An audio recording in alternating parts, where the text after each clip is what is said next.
Good afternoon, Facebook. Happy Wednesday. For those of you who never caught me live before, my name is Jewel, and I am a grateful recovering addict.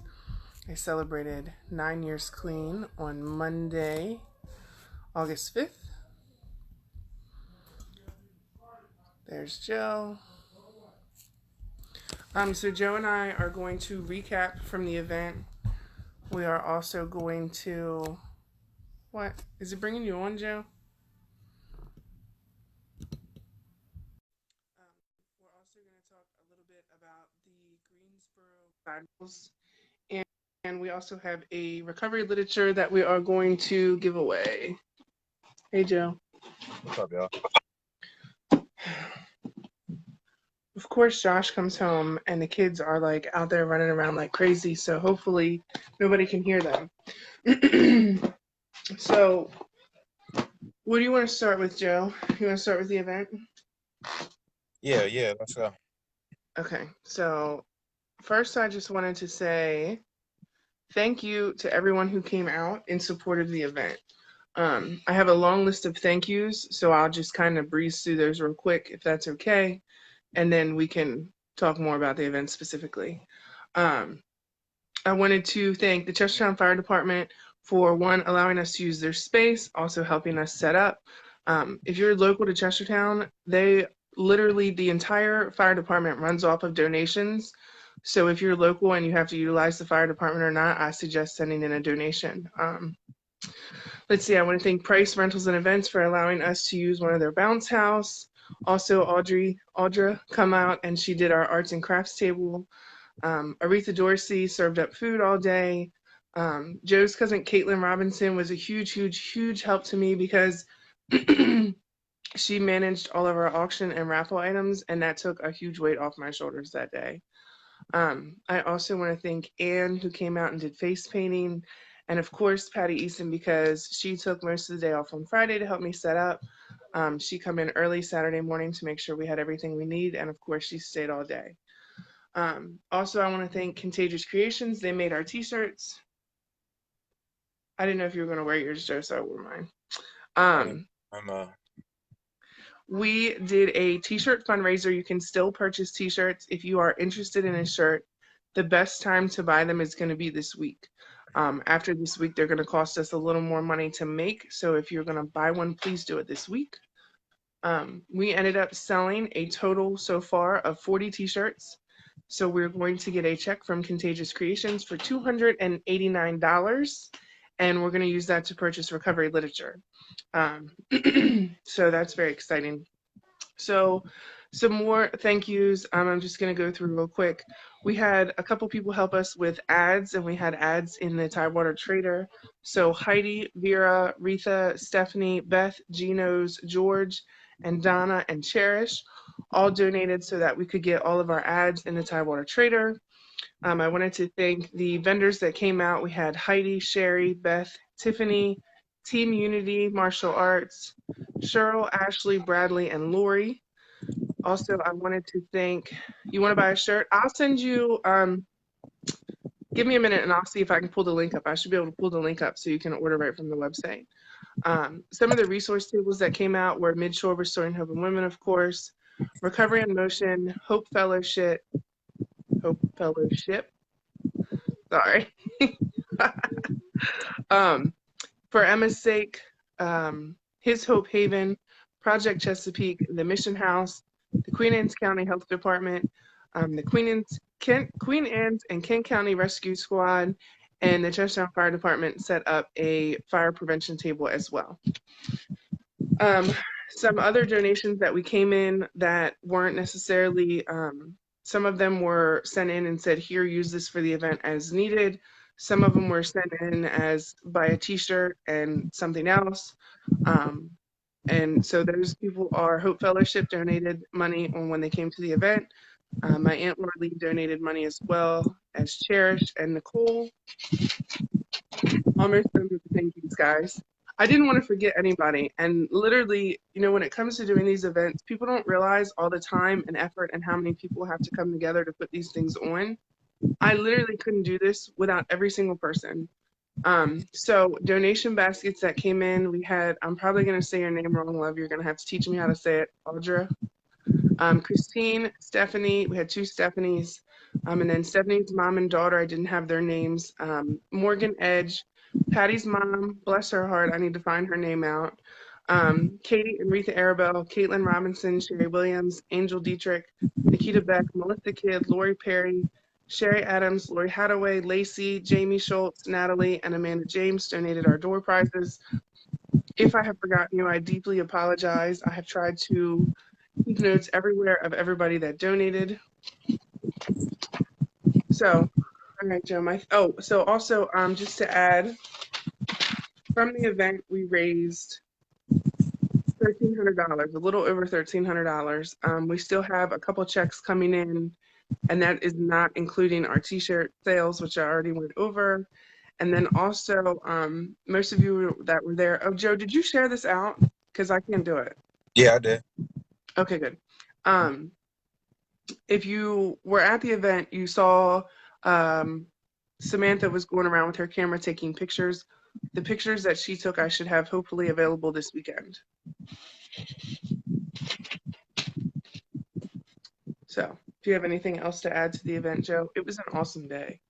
Yes. I want to thank Patty again because she's kind of been behind us ever since we started this, Yeah, and she's been great through the whole process. I don't think I've met too many people as genuine, loving, just supportive, and for somebody that I don't know to be a part of this is it's a big deal to me.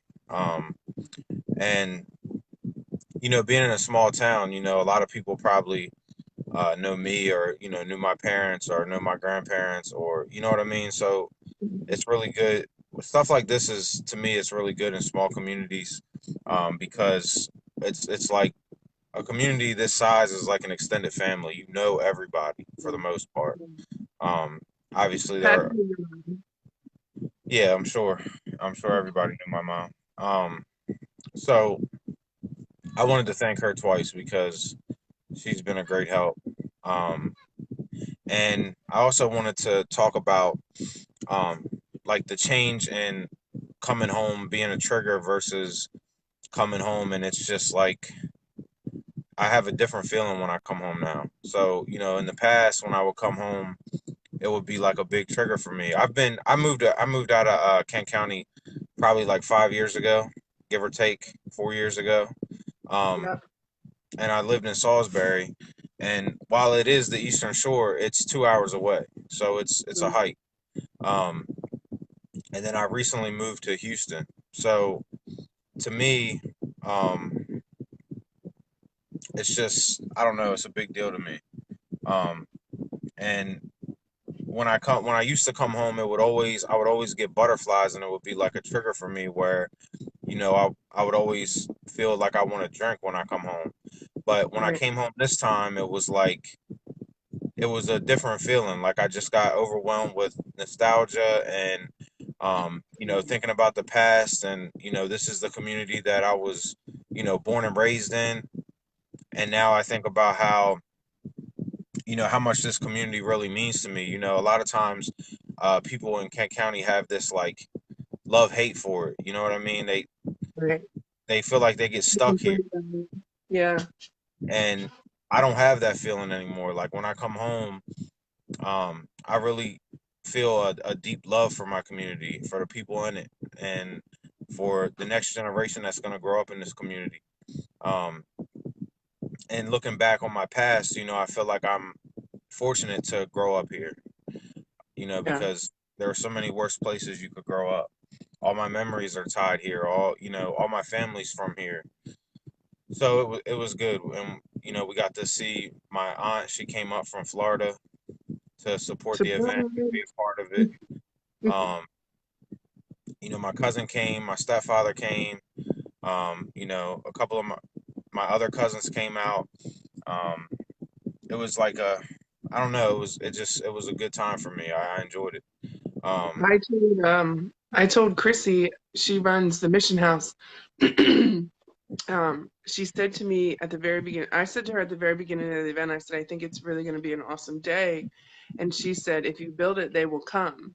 And I said to her, the love is always real in Chestertown. Even last year, we didn't have as many people last year, but we still had a decent amount turnout for the first year. And it was still a great day. You know, it's just, I'm going to read the Just for Day when we're finished because it's titled The Gratitude List, which can't be more perfect than what we're talking about. So, anyways, continue on. Yeah, and then also too, it's like a big thing for me is my mom is tied here, Yeah. and it's like she passed away, but it's almost like she still lives here. You know what I mean? I still see. I just every time I drive by something, it's like I having a memory with my mom. So it's just I don't know. I feel at home here, and when I get myself together, I'm really looking forward to buying my house out here. Um, it might not be directly in Kent County, but it will be close.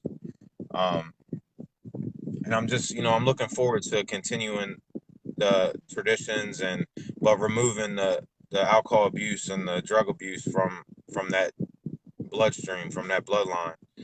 And Mhm. that's kind of like my overall goal. That's what I'm telling people. I did it I did a video early in the morning before I went to the event, and I talked about how it's all about the children for me. It's not about us or the past, or it's about we got to clean it up now so when our kids get older and when they have kids and they if they want to settle down here, they won't have to hopefully go through that shit, Right. and they got to learn it from us.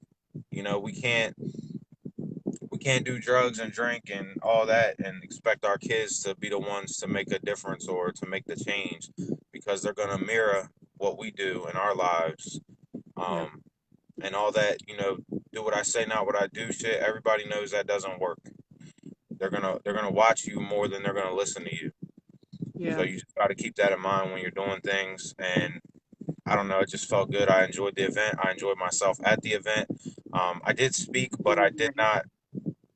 I did speak, but I did not get into my story or anything like that because being Jewel and I holding the event, I felt like we had so many other good speakers lined up that we would let them share their story and Yeah. make room for them. And I'm glad we did because they had great stories. So it was, I think it worked out perfect. Um, I really appreciated uh, Katie Arabelle's story because it kind of brought forth what I preach, and that's the fact that no one's untouchable. Right. She was one of those examples of people who came from a good life. Her dad's a doctor, and they had a good life, and they had money, they had things, they didn't want for anything. They were Right. raised properly, but they still got caught up in addiction.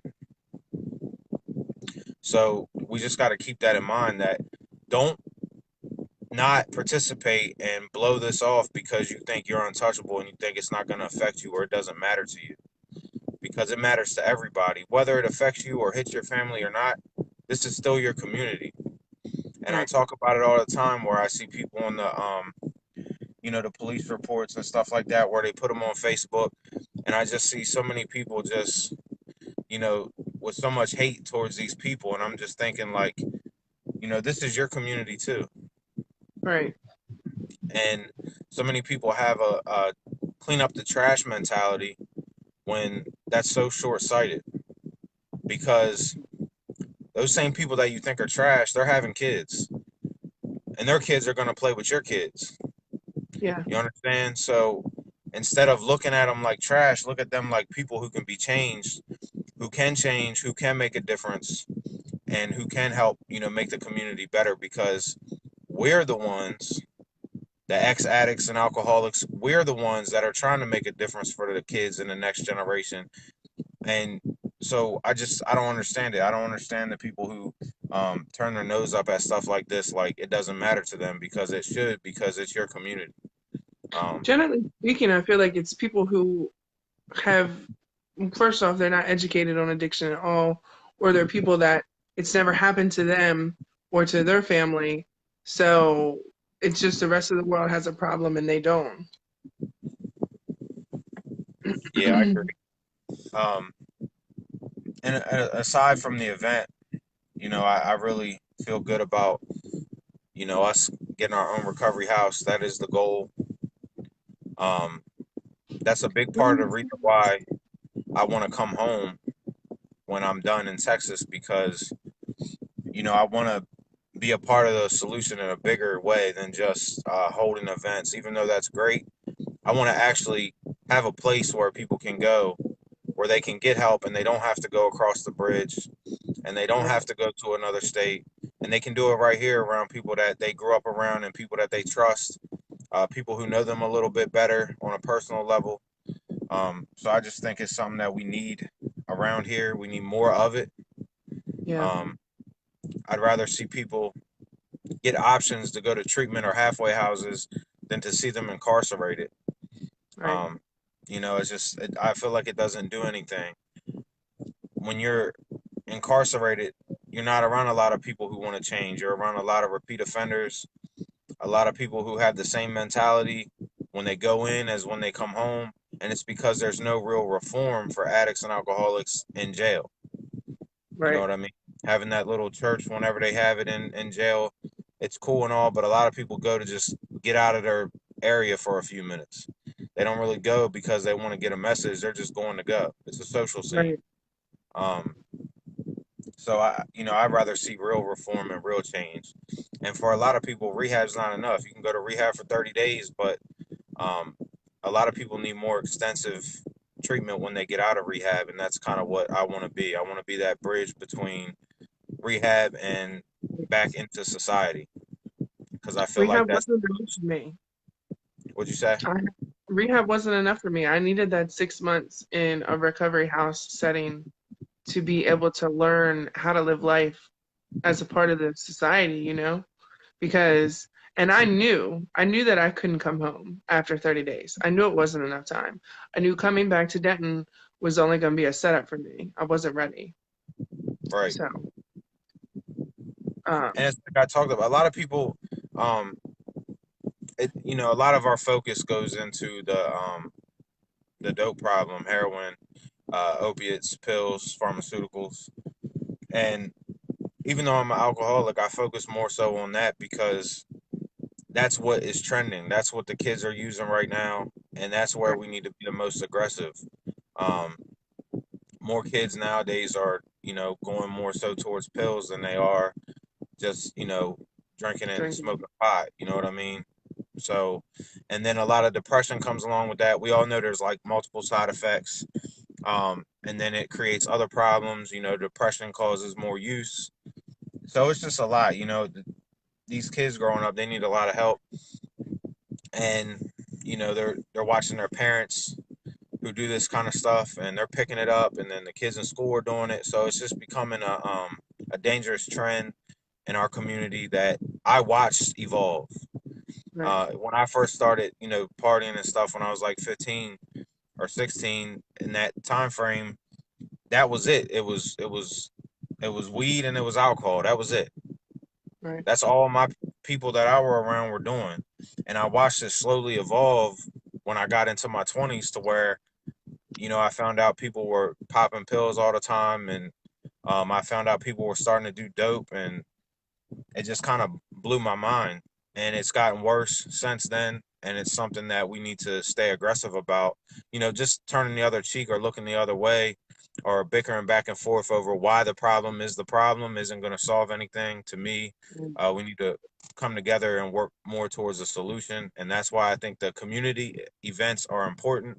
Um, I know the faces that were there, so if you're one of those people that are complaining about the problem, but you're not showing up for the solution or you're not being a part of the cause for the greater good, then you need to reevaluate yourself and think about what you want to do and where you want to take your stand. And I urge you every time, if you got kids, when you go home, look at them and imagine it because it can happen to anyone. Obviously, I hope it doesn't, but it can. right, It's people all walks of life, black, white, Spanish, rich, poor, in between. It doesn't matter. I know right. people from all backgrounds, all races, Almost that like, are falling victim to this shit. So you can Yeah. sit and say, oh, it's a white problem, or you can sit and say, oh, it's a rich problem, or it's a poor person problem. You can put the label wherever you want to put it, but the bottom line is it's a community problem. Yeah. Obviously, it's a worldwide problem, but we got to start where we can start. And to me, my Yeah. community is most important. So that's just the way I look at it. Yeah. Okay, so I want to talk about the sober living residency in Greensboro. I know there's a couple people on here that are local. I saw that Amanda James had to go, but I know she would want to be part of the discussion as well. So Riverside Rentals is officially open for business. They are, for anybody that is local that knows, there used to be the hotel in Greensboro.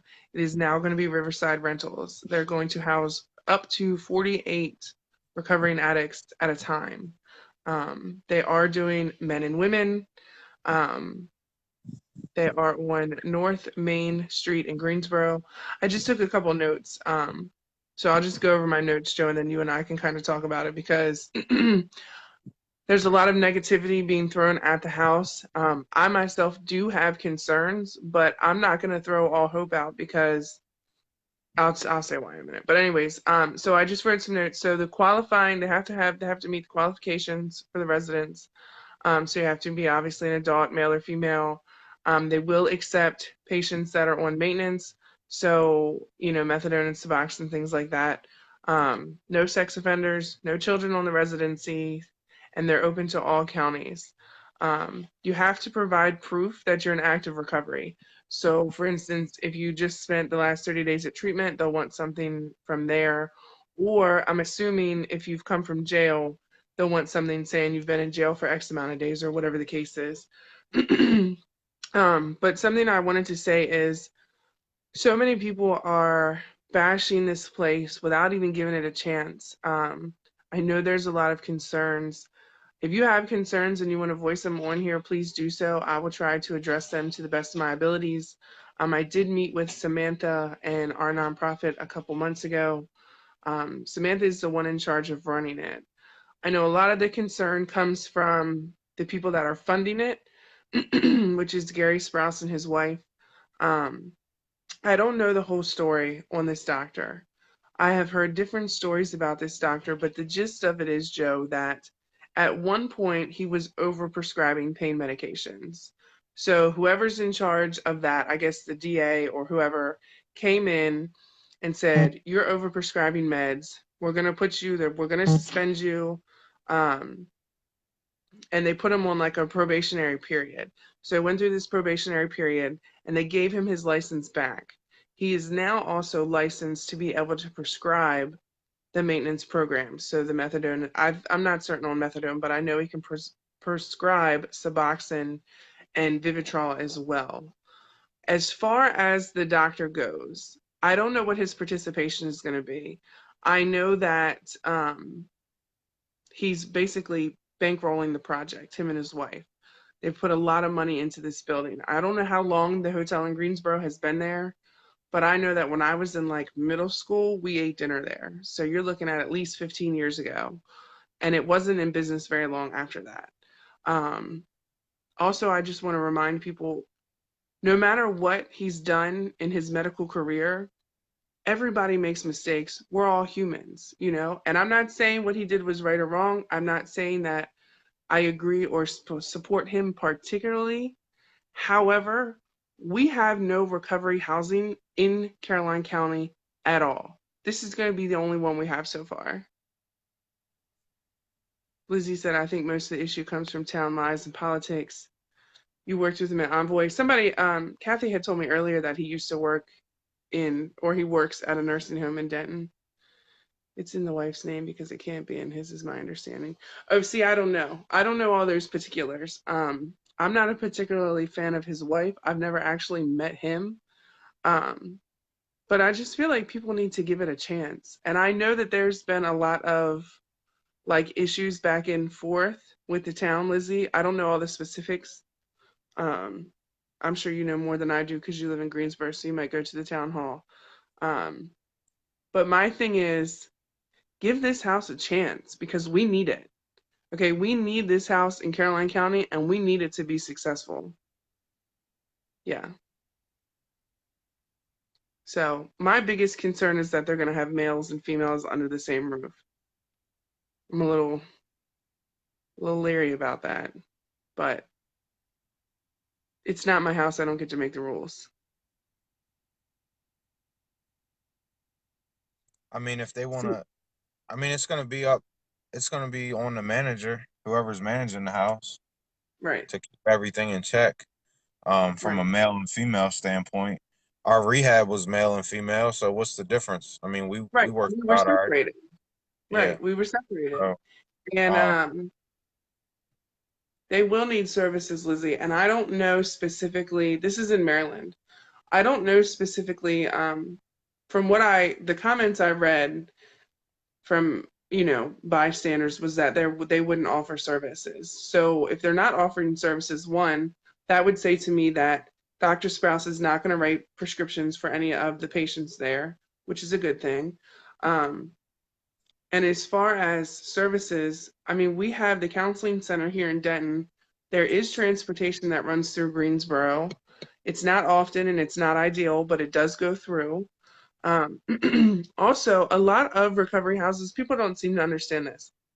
A lot of recovery houses literally thrive on volunteers. So if there's people who aren't doing anything, offer up, hey, do you have people that need to go to Denton today? I'm going to Denton to go to the grocery store or whatever. Like there's houses in Easton, that's what they do. They have a whole list of people who volunteer to drive. The recovery house I was in, we had an old beat up van, and the resident with the most clean time was the one that drove us to meetings. She drove us to appointments, interviews, things like that. Um, and a lot of recovery houses nowadays, I think, are utilizing bikes. And let's be honest, Denton to Greensboro is what, 6 miles? That's not a long bike ride. We learned yesterday about the transportation. Yeah. well, in my So, opinion, um, for as you know, addicts and alcoholics, um, somebody who needs a second chance, if he's trying to do something to make a difference, then I'm all for it. I'm not gonna hold a grudge against somebody because they got in trouble for something. Because haven't we all? I right. don't care. I And I don't have think any this ill is feelings just, towards it at all. I don't. I think I'm this is all part for it. of his way of like apologizing for what he did. And it's like I talked to Kathy earlier, the things that we as the public, as doctors, physicians, pharmacists, there's a whole lot more information we have today than we did, say, 10 years ago on opiates and how they're going to affect people. Right. So to me, it's like I want somebody to give me another chance, so I would want the same for this person. Okay. Because I just look at it from the simplest standpoint of looking at it. Uh, a house that people are skeptical about versus nothing at all. You take your pick. right, right. And as far Which as male and female, I think it can have benefits. It's not just all bad. It can have a lot of benefits, from having male and female because um I just feel like a lot of people when they get clean and sober, some people um they might chase stuff like that. So to have them where they can't really go at that, it can help them to just have a verbal relationship that doesn't involve any physical, anything physical, just like a relationship from a standpoint well, like that. I learned a lot from you when we were in treatment together. None How of come them nobody girls can who've see? been How there. come nobody can see my face? I don't understand. I don't know because Lizzie said earlier, like when we started about wanting to see you, and I was like, I just thought she was being silly because I can see you, I don't and know. I've been able to see you the whole time. Um, that's silly. I just got this phone, y'all, so I don't know nothing about it. I mean, I can see you perfectly fine. I don't think it has anything to do with the phone. I'm not a phone person. If I could take a screenshot right now, I could show it to you that I can see you. Okay, good. What does it Um, look like, Bashara? Is it blacked out? or is it like what?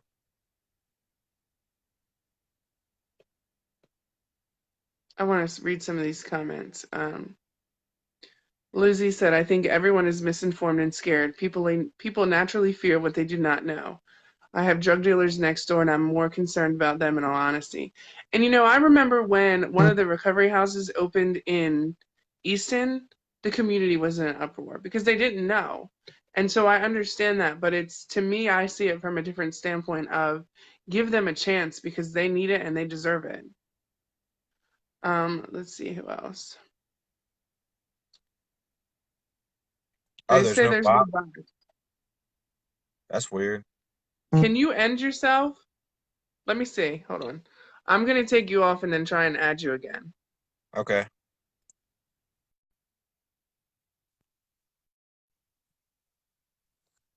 It did something funny when I tried to add him this time. What about now? Can you see Joe now?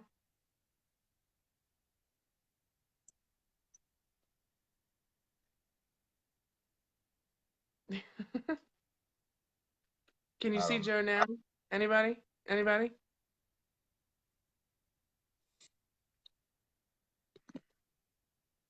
Now nobody wants to comment. Just keep rolling. Okay, there we go. Okay, good.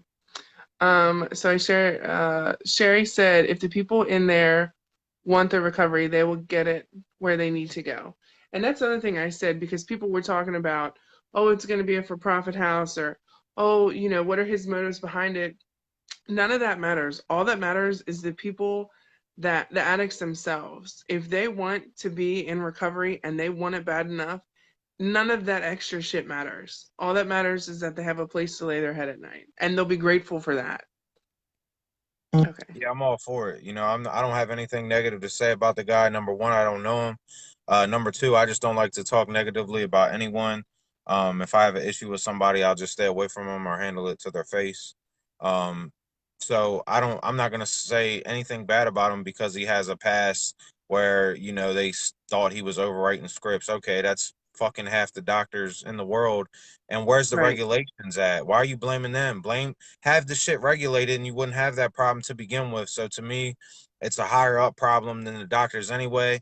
And I feel like the doctors are just taking the hit for it because, that's just how it works. Um, the people at the top always get protected.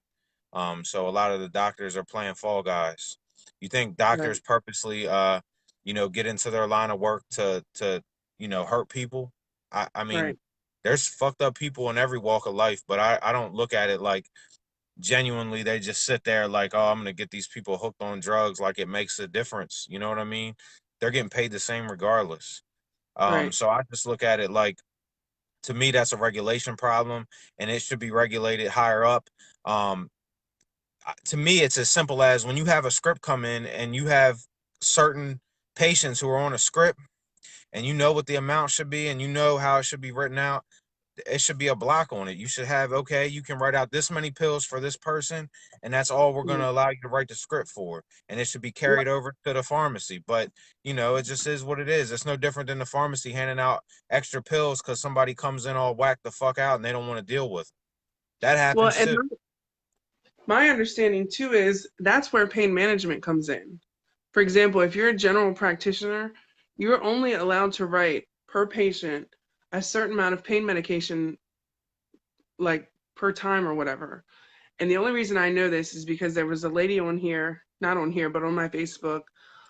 She has a chronic illness and she has tried several different pain medications. She has tried medical marijuana, CBD, all of it. And they have finally found a medication that works for her.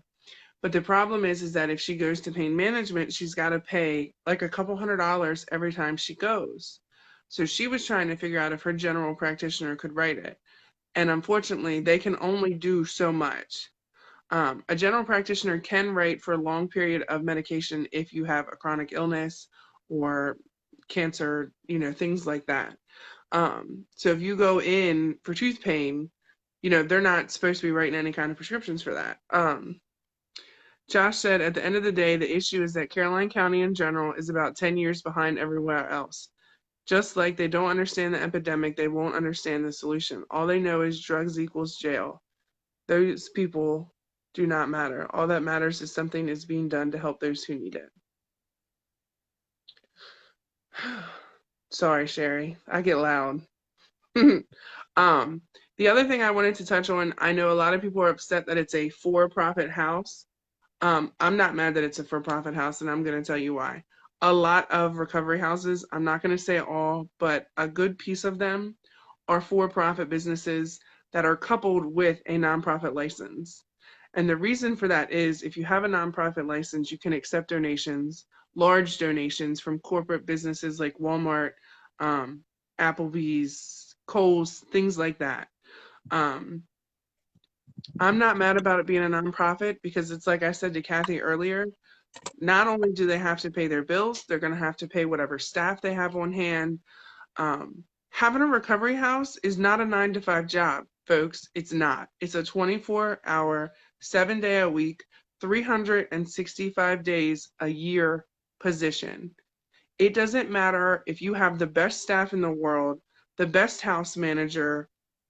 If shit hits the fan, guess who has to get out of bed at 3 o'clock in the morning and go handle it? Whoever runs it, whoever owns it. I've seen that firsthand. When I was in the recovery house, I don't know how our manager did it because with a house full of women, we're catty, okay? We're petty. And there would be all kinds of fights, all kinds of hours of the night. She would have to roll in there and she would have to bring her kids. Damn right she deserves to be paid, you know? We're here to help for the good. We're here to help for the cause. We genuinely want people to get better and live a life of recovery. But in the same sense, I still would want to be compensated. And I'm not saying I want to make bankrolls, okay? I'm just saying that I would want to be compensated for my time to a point. Well, when you start a recovery house, if you want to be a hands-on owner and not just a financial backer, then you're watching after your investment. So if you want to watch after Right, your investment, then you expect to be there on hand all the time and be on call. So that's your job now. You know, you get paid for any other job. Why wouldn't you get paid for that? right, Especially if you're behind it and you're the one who's taking on all the risk and all the responsibility. You're the one who up right, put up the money to buy your own house, to have the house for the people to come to. Yeah, right. so I don't really give a fuck if it's, profit, nonprofit, whatever. I think if you want to be paid for your services, then you should be paid for your services. And that's, to me, that's a dream. The dream is to do something you love and get paid for it. So I don't know what that I don't care about that part. Lizzie, some people were just talking about it and his motives. And it's like, I talked to Kathy this morning. He's put all this money into this investment. Why should he not be compensated for that? You know what I'm saying? I don't know the figures of what he spent. My understanding, they basically had to all but build from scratch. So some people are just funny about it. You were told no staff, so I hope they do actually have staff. But again, that's part of the miscommunication. Well, at minimum, they'll have to have a house manager. And I would imagine if they're going to do men and women, then they need at least 2 house managers and probably somebody that oversees them. I'm also told that there will be somebody that will literally live on there. So Shira Right. said people deserve to be paid for their services. Helping doesn't mean free, right? They are. I'm on the drug-free Caroline board. They're all college educated and never been on the streets. Therefore, they hear but have no idea how to deal with it. Right. Preachers and pastors make a little bit of change, don't they? This is true, and they usually get a house to live into, to live in, or they used to in the old days, anyway. I don't know if they still do, but Either way, it's a good thing. I'm glad that they're doing something about it. Once again, if you're going to be a part of the solution, I'm behind you. If you're going to be a part of the, just somebody who wants to shoot holes through everything that somebody tries to come up with, then I don't right, have time for you. I really don't. right. He had to mortgage his home to complete the project. I'm sure the old days. Okay, so before I read the gist for today, do you want me to show the books that we're gonna give away today? Yeah, go for it. Okay, so we're going to give away the just for today. Okay, we're going to give away the Narcotics Anonymous Step Working Guide. Okay, so this has, I didn't look at it beforehand, but it has everything in here. Um, the It Works, How and Why, and then A Million Little Pieces, wrote by James Fry. I actually read this book when I was in jail. And Joe, I don't know if you've ever heard this, but the wives' tale is that if you start a book in jail, you have to finish it before you leave, because if you do not finish it before you leave, you'll be back to read it. So I literally got up like 4 hours before I had to go to court and finish the book because I was so afraid that if I didn't finish the book, I wasn't going to get released. Well, I was good because I didn't read anything. All I did was play cards and do push-ups. They said the same thing in rehab. I don't know where people come up with this stuff, but I believed it. So I was going to finish the book. I wasn't coming back to finish it. So, well, this is how we're going to do it. We would prefer to give it to recovering addicts. You're going to pick a number. Are we going to do 1 through 50? Whatever, it don't matter to me. Shiver, are you still on here? If you are still on here, message me a number now. So pick a number 1 through 50. What we'll do is whoever guesses the number, you will get first choice at the book. The next person will be the one closest to the number, and so on and so forth until we give away all the books. So after we're done, we will message the individuals and we'll get your mailing address and then we'll get them shipped out to you. Okay, well, text me the number. Text it to me now and then take a screenshot. I knew you was gonna pick that number. I knew it. Okay, so share this video out and comment your numbers. Today is August 7th, the gratitude list. We focus on anything that isn't going our way and ignore all the beauty in our lives. Basic text, page 80. Okay, perfect. Um, it's easy to be grateful when everything runs smoothly. If we get a raise at work, we're grateful. If we get married, we're grateful. If someone surprises us with a nice present or an unasked favor, we're grateful. But if we get fired, divorced, or disappointed, gratitude flies out the window. We find ourselves becoming obsessed with the things that are wrong, even though everything else may be wonderful. This is where we can use a gratitude list. We sit down with a pen and paper and list the people for whom we are grateful. We all have people who've supported us through life's I'm going to say Upheaval. uphill. Yes, thank you. I got your back. Um, we list the spiritual assets we have attained, for we know we could never make it through our present circumstances without them. Last but not least, we list our recovery itself. Whatever we have that we're grateful for goes on the list. We're sure to find that we have literally hundreds of things in our lives that inspire our gratitude. Even those of us who are suffering from an illness or who have lost all material wealth will find blessings of a spiritual nature for which we can be thankful. An awakening of the spirit is the most valuable gift an addict can receive. Just for today, I will write a list of things, both material and spiritual, for which I am grateful. All the time we talk about closest to the number without going over. Yeah, so say Christina or Krista, say she guessed the number, then she would get first choice. And then say Sam guesses a number 1 or 2 off, then she would get the second choice. Does that make sense? So when are we ending the numbers? 24 hours? Sure, we'll give it 24 hours. We're gonna do a live tomorrow? Yeah. Okay, so we'll announce the winners tomorrow. So whether you catch this live or you catch this on the replay, if you are a recovering addict and you would like a piece of literature, comment a number 1 through 50, and we will go from there. I think this is absolutely perfect. I think that we say all the time that some of the things that come out of this just for today are not just for recovering addicts, but for people in general, because this one literally applies to everybody. So. Hey, and for the watch party, usually the comments are different. So how are we gonna do duplicates? No duplicate numbers, right? So Yeah. Krista said 24, so nobody else can say 24, Okay. correct? Yeah. Because I don't want people arguing because they had duplicate numbers and then we got to figure out which time the one got posted. You know what I'm saying?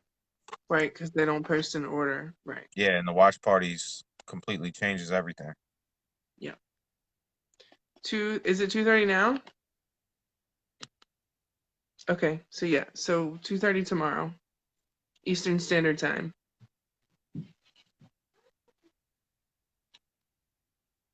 Anything else? Oh, I have one more thing I want to add, not related to the just for today.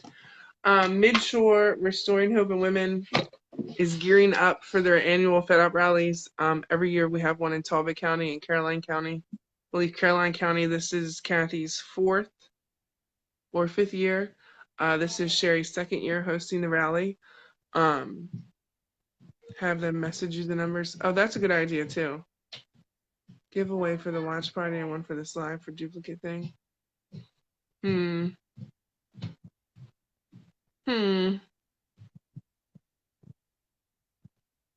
I don't know, Joe. What do you want to do? Oh, I have another book.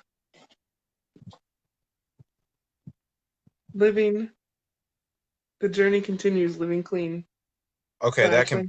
that can be for the watch party. Okay, so this will be the watch party book.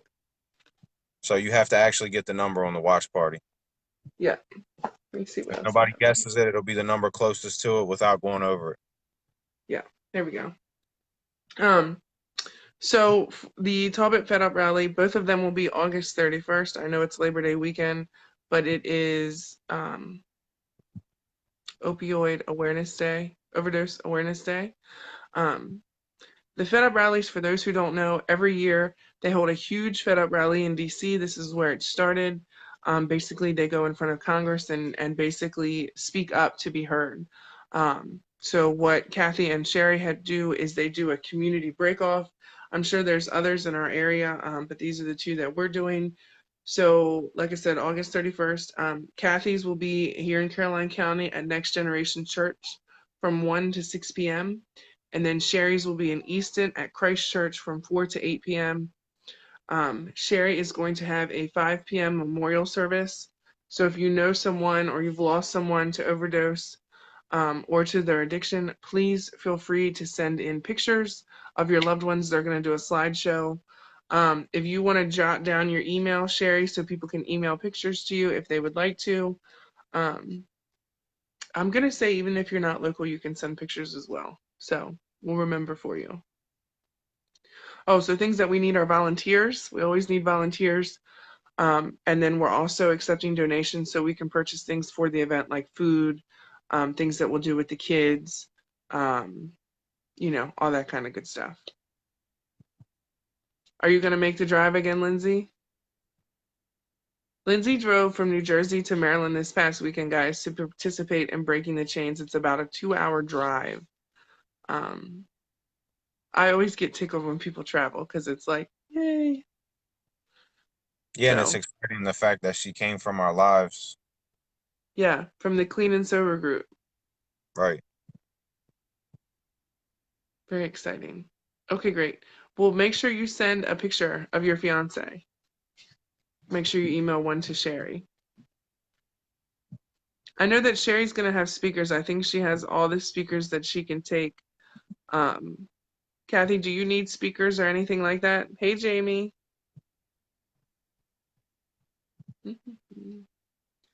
Does anyone have anything to add? I saw that. Congratulations.